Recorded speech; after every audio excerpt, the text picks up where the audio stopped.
academic enterprise that is the heart of the university. As you know, we are already in deficit position, so it will become all the more important for us to increase revenues across our revenue streams, as well as to be judicious about expenditures. On the topic of commencement, we are looking forward to joyful celebrations on all of our campuses as we honor the class of 2023. The list of commencement speakers and honorary degree recipients you will be approving today is a terrific group of achievers and role models for our graduating class. Speaking of our students, we continue to see extraordinary Rutgers students winning prestigious scholarships and fellowships. Earlier this month, we learned that 3 of our undergraduates have earned Goldwater scholarships. We also have 7 Fulbright U.S. grant winners and counting, as some of our semifinalists are still waiting to hear. We have a Truman Scholar, Madison Vandermark, whom I had the honor of informing that she had won just last week. These recent awards are in addition to the others I've informed you about earlier, including a Pickering Fellow, a Marshall Scholar, and a Yin Ching Scholar. A final note that based on the results of our students achieved last spring, Rutgers was listed once again as a top producer of Fulbright U.S. student grants. And I'm proud to say the top producer for among all public research universities in the country. Moving to faculty, we had great news this week about 3 members of our faculty. David Greenberg, Professor of History and Journalism, and Mark McKnight, Assistant Professor of Expanded Photography, both were named 2023 Guggenheim Fellows. Derek Darby, a Henry Rutgers Distinguished Professor of Philosophy, has been elected to the American Academy of Arts and Sciences. That news came just yesterday. Undergraduate enrollment. I'm glad to report that enrollments for first years and transfer students are currently up over this time last year. There will still be plenty of movement before the fall, but we are pleased at that we seem to be in good shape for now. Newark and Camden are well ahead of where they were this time last year in first year commitments. Chancellor Nancy Cantor shared with me that Newark had a very successful admitted students event this past Saturday. New Brunswick numbers are also up, though we don't want to run too far ahead in first years, given our larger than expected first year class last fall. And although the numbers overall are small, we seem to be recovering from our recent lower numbers of transfer students. We know of more opportunities to improve there, and we will. There's more to come, but know that we are working hard to bring in classes that will ensure as many talented students can benefit from Rutgers education as possible. Thank you, Mr. Chair. Thank you, President Holloway. At this time, I would like to give you an update on the open hearing for tuition fees and housing and dining charges for 2023. It would be April 27th, 2023 in the multipurpose room of the College Avenue Center at Rutgers, New Brunswick. And it also will be available via Zoom from 6 to 8 p.m. The open hearing website went live on March 16th, 2023. On the website, students, members of the university community can register to speak at the hearing or submit comments to the board. Open hearings email blasts have been sent to all Rutgers students, encouraging them to participate as it has been advertised in 3 Rutgers student newspapers, the Targum, the Gleaner, and the Observer. It has also been advertised in the faculty and staff newsletter, The Current. Comments will be compiled and sent to the board members to review prior to the open hearing meeting. Students and members of the university community are encouraged to attend in person, and they may video conference into the meeting via Zoom.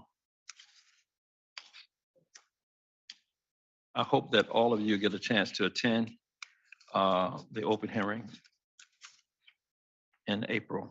Is it April? No, next week. Thank you. At this time, I'd like to turn to committee reports.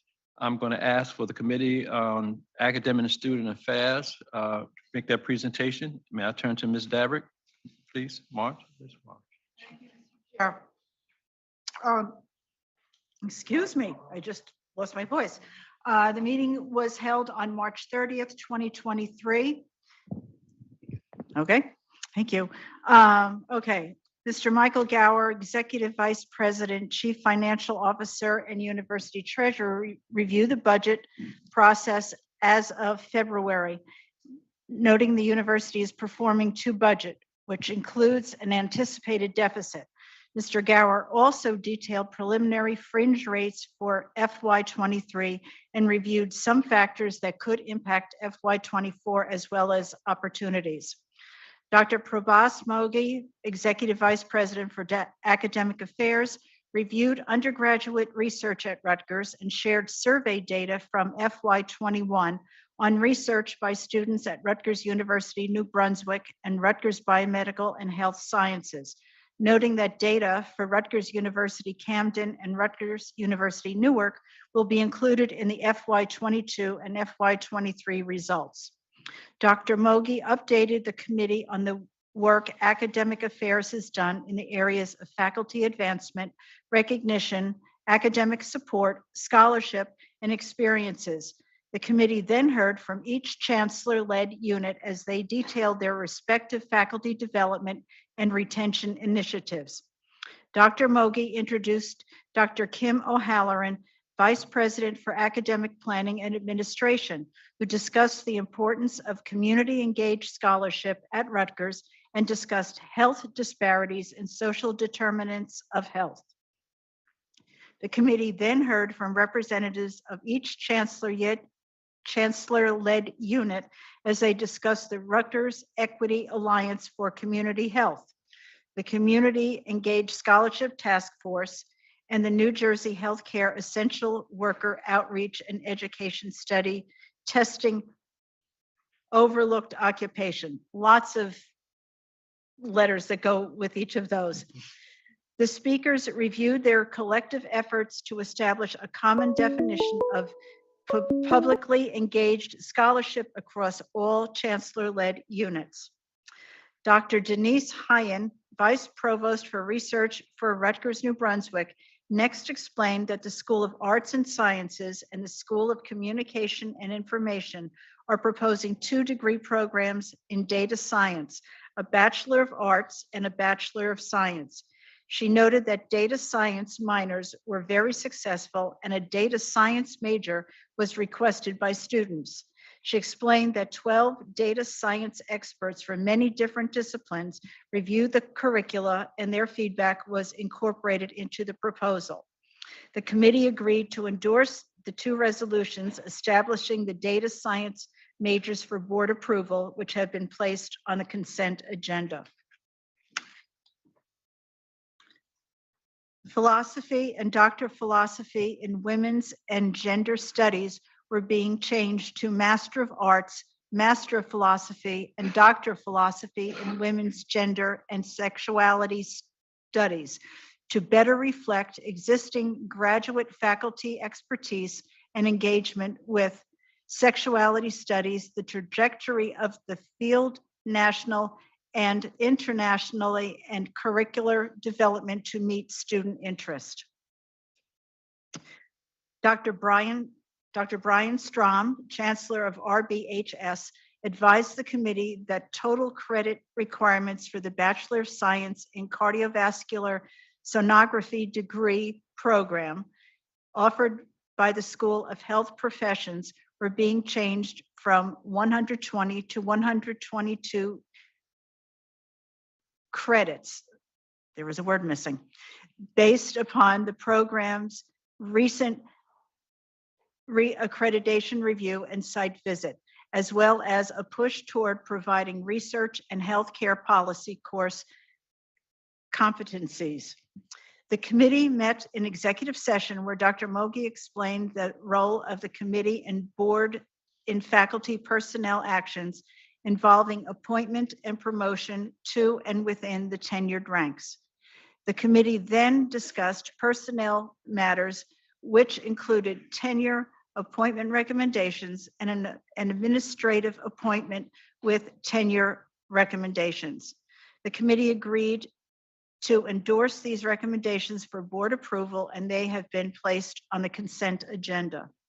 Dr. Hyen then presented the proposed resolution on the appointment to the Duncan and Nancy McMillan Faculty Development Chair in Life Sciences, stating that Dr. Santiago Cuesta has been recommended to be appointed as the 3rd holder of the chair. The committee agreed to endorse the resolution for board approval, and they have been placed on consent agenda.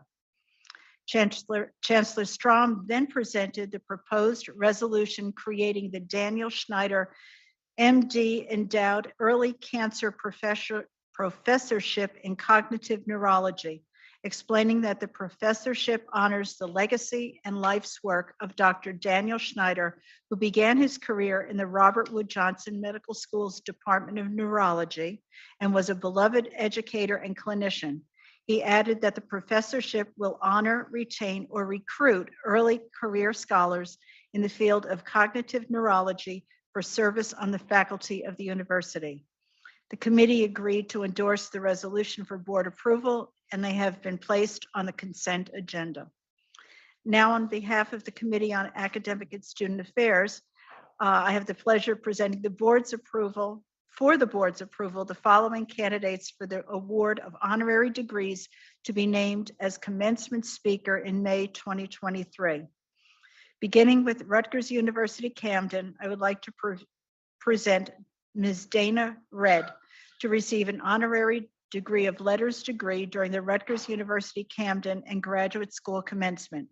Ms. Red is a change agent of the highest caliber, and her distinguished career includes 2 terms as mayor of the city of Camden, where she instituted a community-based model for public safety, led the state intervention for the public school system, and earned the city its first investment grade rating from Standard & Poor's in more than 15 years.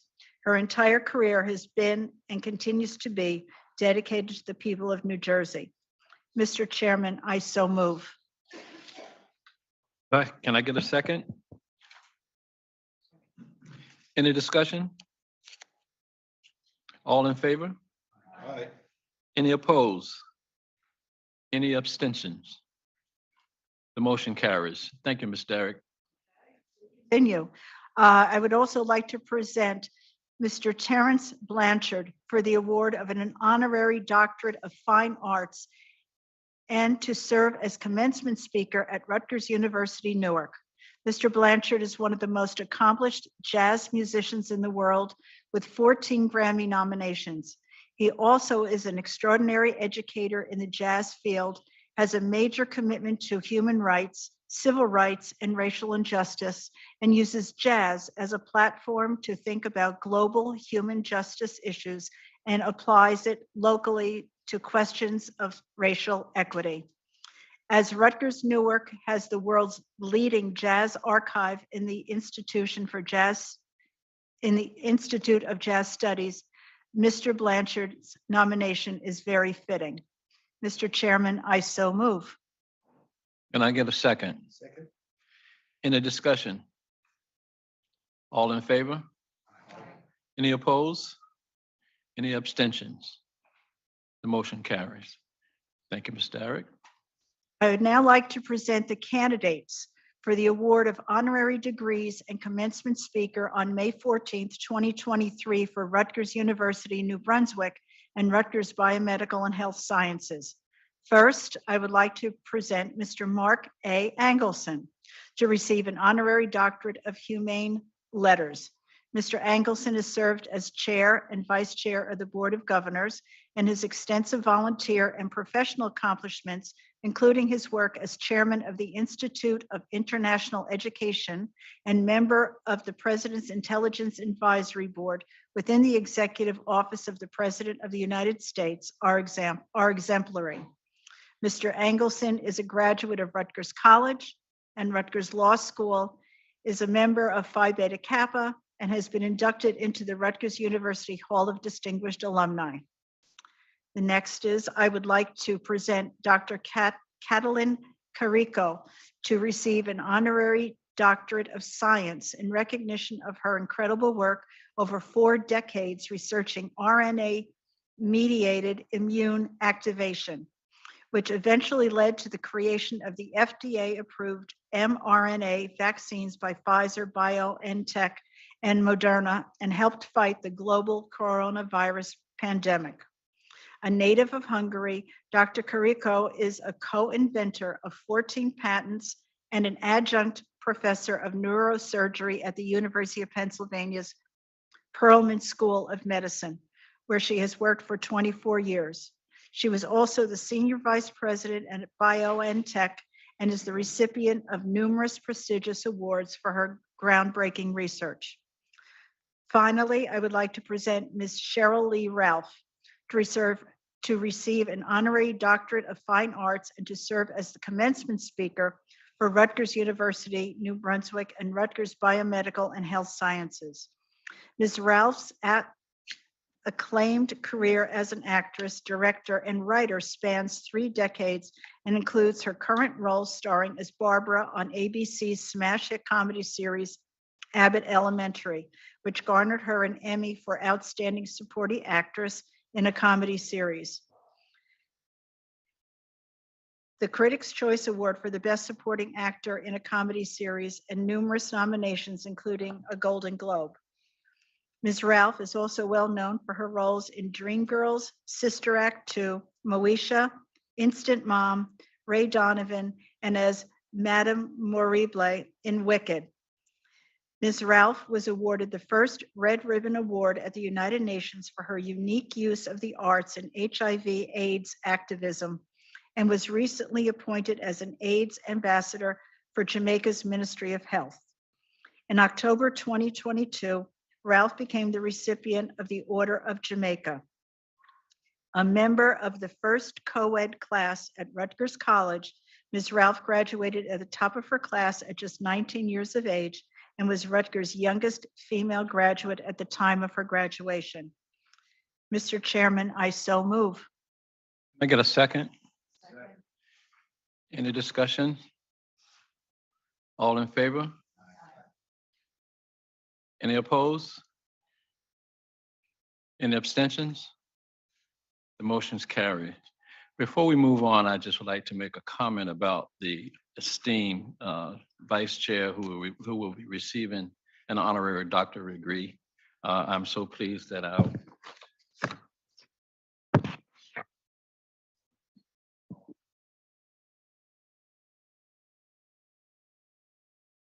Thank you, Bill.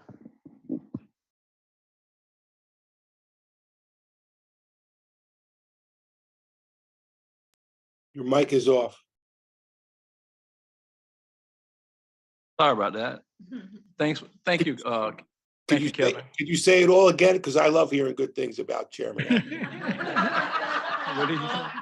Can you say it all again? Can I do that over dinner? Sure, go ahead. Right now, we'll move to the Committee on Finance and Facilities. Mr. Tambusi will be giving the presentation. Thank you, Mr. Chair. On April 5th, 2023, the Committee on Finance and Facilities met and took these matters for action. First, Mr. J. Michael Gower, Executive Vice President, Chief Financial Officer, and Treasurer, presented for endorsement a proposed resolution that would allow the university to contract with Lightship, Inc. for research services related to a collaborative pediatric study of the long-term outcomes of COVID-19 in children. Mr. Gower then presented for endorsement a proposed resolution allowing a sole source bid waivered contract with Capital Health Systems, Inc. for inmate hospital treatment services as it relates to a comprehensive agreement between University Correctional Healthcare and the New Jersey Department of Corrections. Mr. Gower then presented for endorsement a proposed resolution that allowing a sole source bid waivered contract with Inspira Medical Center for inmate hospital treatment services as it relates to a comprehensive agreement between University Correctional Healthcare and the New Jersey Department of Corrections. Mr. Chair, all 3 resolutions may be found on the consent agenda. In matters for information, Mr. Gower and his colleagues provided the committee with the report of Executive Vice President and Chief Financial Officer and University Treasurer. The initial report from Chief Budget Officer David Moore and the Chief Business Officers from each Chancellor-led unit provided the committee with an overview of fiscal year 2023 forecast based on second quarter information for the university as a whole each CLU and for the central university functions.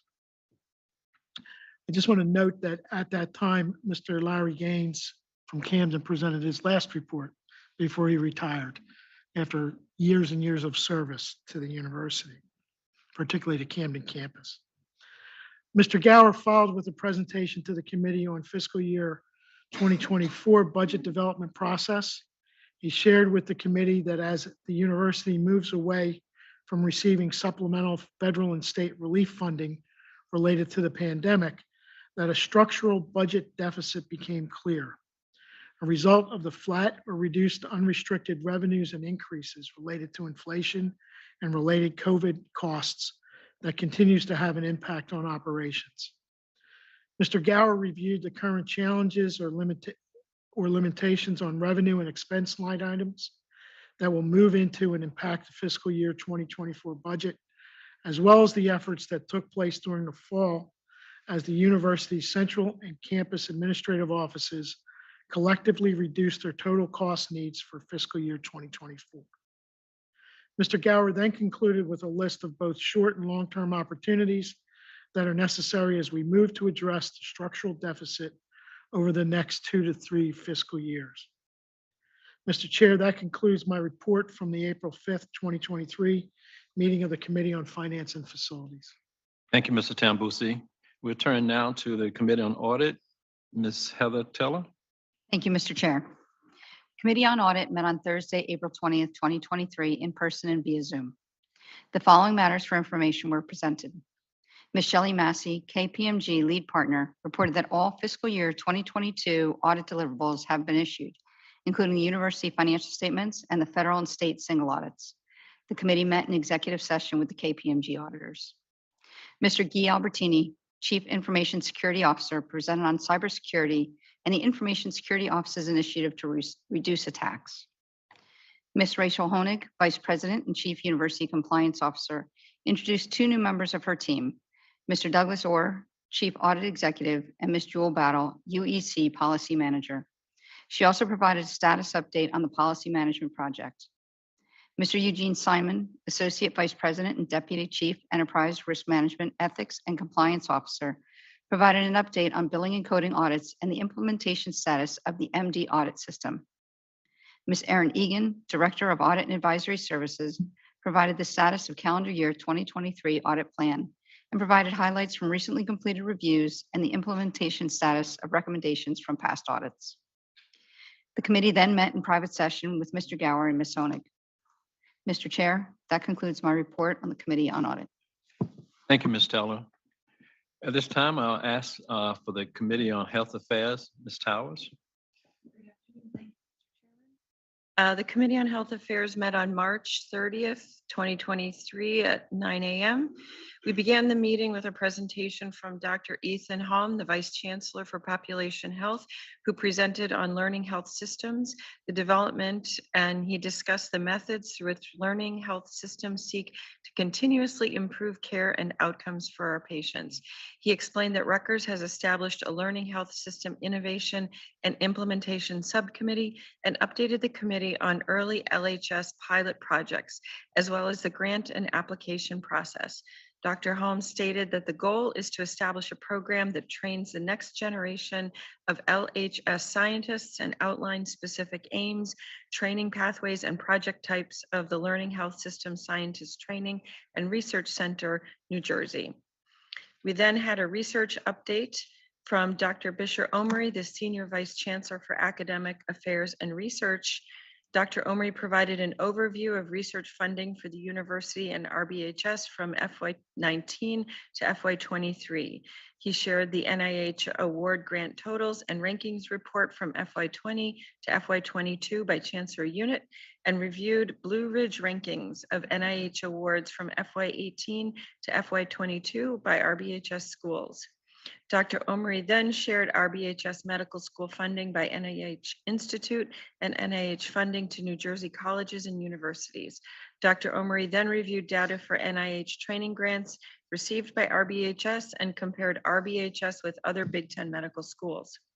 Dr. Vincent Gracias, Senior Vice Chancellor for Clinical Affairs and Vice President for Health Affairs, presented the Rutgers Health Update.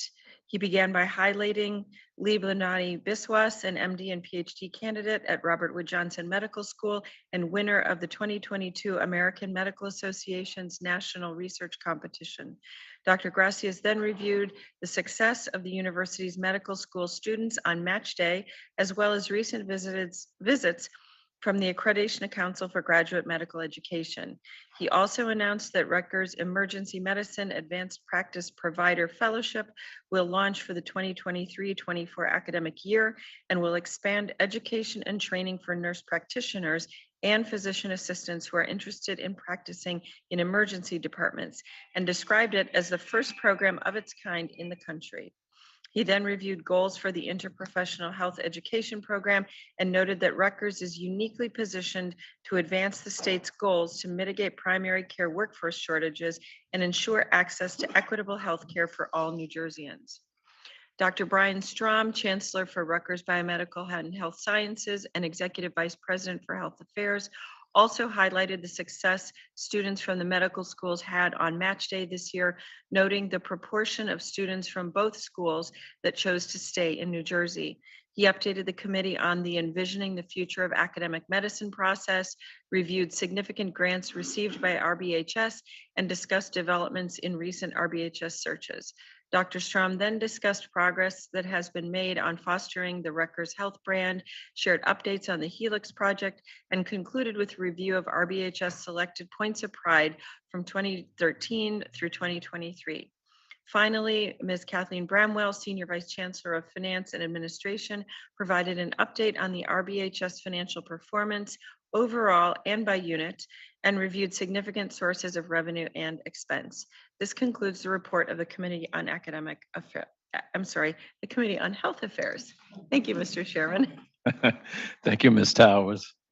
And we'll now ask for the last committee report, the Committee on Intercollegiate Athletics with Mr. Engelson, please. Thank you, Mr. Chair. The committee heard from Mark Griffin, the Director of Athletics and Recreation for Rutgers University, Newark. Mr. Griffin began by sharing a video highlighting the men's basketball team's victory in the ECAC Conference Championship. He then reviewed the program's mission statement, conference affiliations, the NCAA Division III philosophy, and the goals and recent accomplishments of the program's teams and athletes, as well as funding and revenue.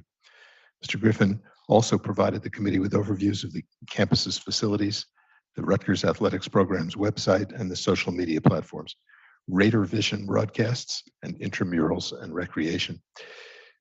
Mr. Hobbs then updated the committee on recent accomplishments of various Rutgers teams and highlighted that Adam Korsak won the Ray Guy Award as the nation's best punter. Mr. Hobbs advised the committee that there will be a groundbreaking for new tennis courts on the Livingston campus and provided updates on the NCAA as well as name, image, and likeness. Mike Zuhl, Senior AD for Finance, Administration, and Planning, reviewed the operating budget for fiscal year 24. Kate Hickey, Senior Associate AD and Senior Woman Administrator, provided a brief program update on the planned Title IX review of the athletic program. Joe Raffinelli, Assistant AD for Ticketing and Data Analytics, presented to the committee on the proposed men's basketball ticket pricing plan for 23-24. Matt Potteroff, Chief Compliance Officer, provided a compliance update and spoke of the pending lawsuit that seeks to have student athletes deemed as employees, and also as, on issues related to the potential transition from the scholarship and financial aid model to a team limit model. Matt Colgiovanni, Director of Facilities, updated the committee on planned renovations for Jersey Mike's Arena and the progress that they've made to date. Dr. Josh Bershad, Chief Medical Officer, shared a brief update on developments pertaining to sports medicine at Rutgers Athletics. The committee then met in executive session, first with Mr. Hobbs and then without Mr. Hobbs. Thank you very much. Thank you, Mr. Engelson. Now, Mr. Engelson, may I call on you to move the consent agenda, please? Yes, give me just 10 seconds, please.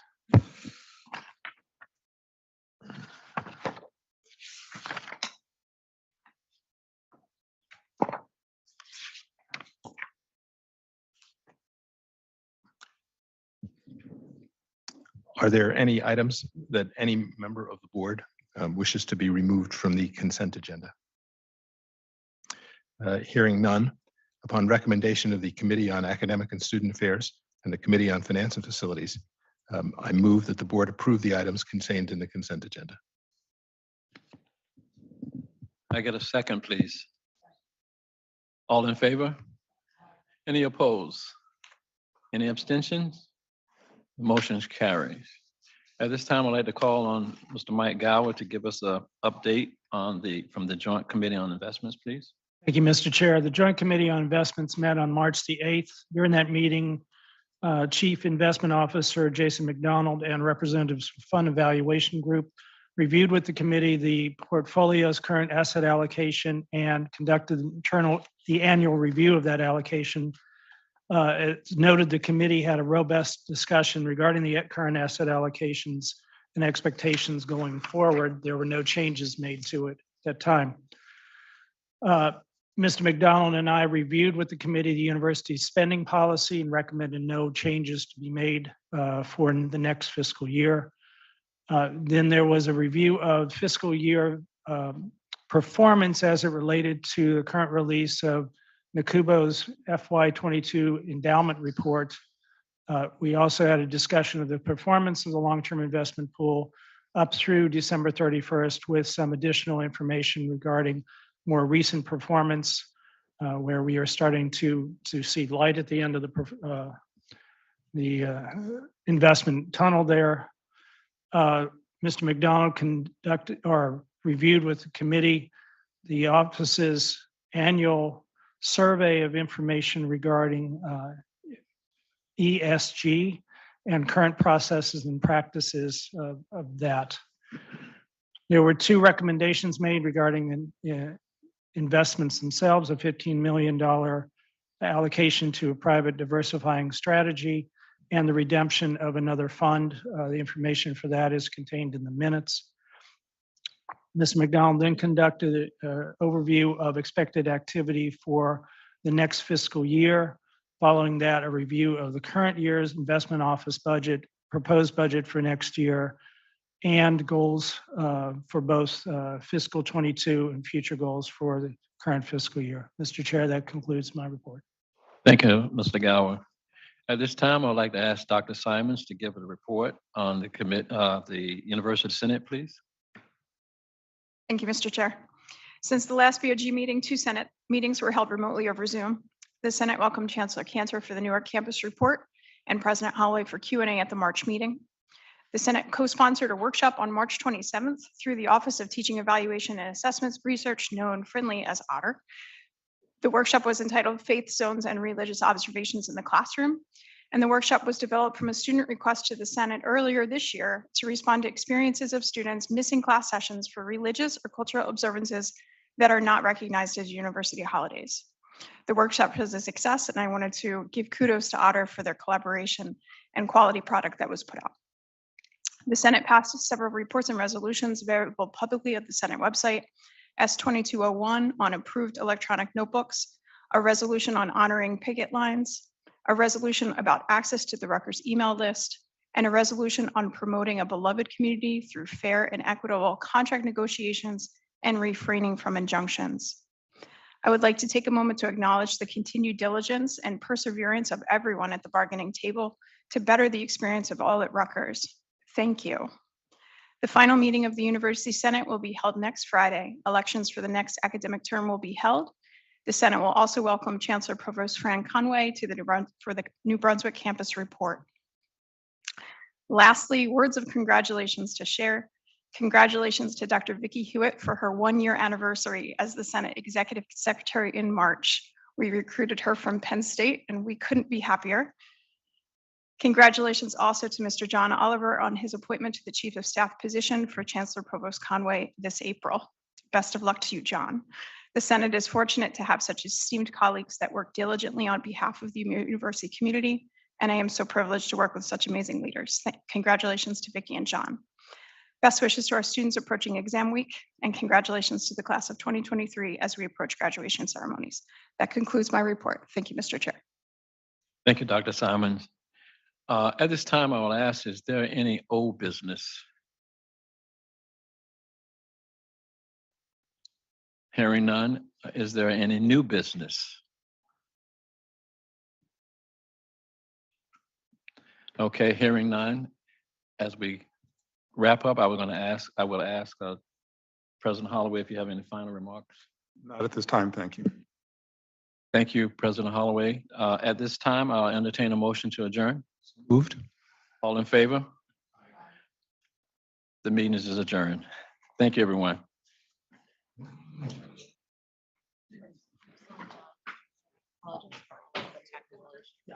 2:07. What's 2:07? Oh, when you would end. Is that what you were counting numbers off? No. I always try to end. I know he's a busy man. I know I'm a busy. I got